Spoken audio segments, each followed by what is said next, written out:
Reagan who said, "I believe if you analyze it, the very heart and soul of conservatism is libertarianism." Now, what did Reagan mean?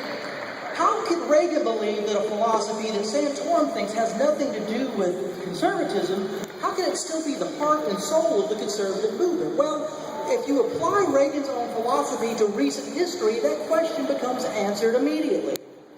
Reagan believed that conservatism was a three-legged stool, consisting of national security conservatives, religious conservatives, and economic/libertarian conservatives.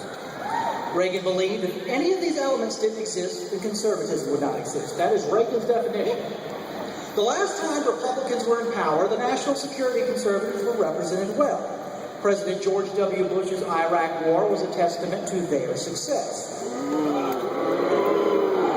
Religious conservatives were represented well when issues like gay marriage became front and center during the 2004 campaign. But what kind of conservatism, if you can even call it that, allowed a Republican president to spend more money and grow more government than any president in history at that date?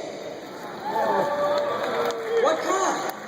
A conservatism that was completely void of the libertarian element that Ronald Reagan deemed essential. This was the conservatism of Medicare Plan D and No Child Left Behind and the Iraq War, executive power, and talk and the bailouts and spying on citizens. This was the conservatism of Rick Santorum.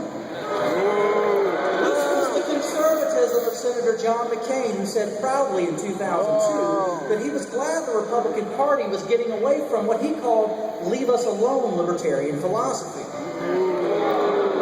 Senator McCain said later that he was proud that George W. Bush got away from libertarian orthodoxy and instead replaced it with compassionate conservatism. Now, there are still plenty of Republicans or conservatives who think Bush got it right and that big government is no problem so long as it is under a Republican brand. But there are many more who agree with Senator DeMint that to truly be the conservative party, the GOP must begin to adopt liberty ideals.